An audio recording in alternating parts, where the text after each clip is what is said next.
Hello guys, welcome to my channel NetCast on WebTech Zone. Today we are going to see in this video tutorial how to multiply numbers in Excel. Okay, so if you're new on this channel, I'm requesting you if you like this video, hit the like button.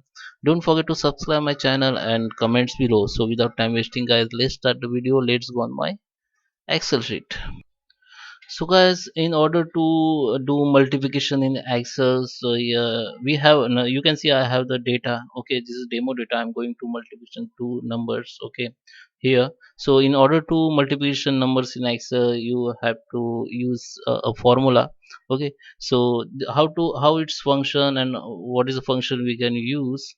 So let's see. Okay, so first click on Excel where you want to I want to get the result, so I choose the D. Okay, just next to the numbers.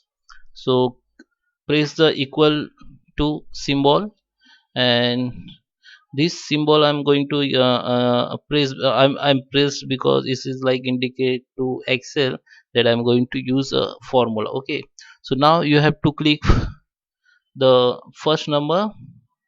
Okay, and now I'm going to multiply the two columns. So use the asterisk, which is into it is used for multiplication of any numbers, so I use the asterisk. Then you have to use the second row column and you have to enter. Okay, now that is the result, that is the multiplication or multiply numbers of these two columns number. Okay, so now,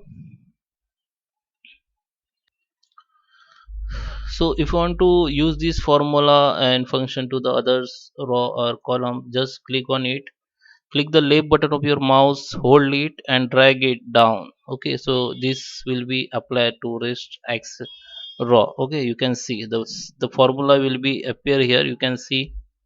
So that is, so guys, that is how you can multiply, or that is how the multiplication functions in Excel. I hope you like this video. Hit the like button, subscribe my channel and comments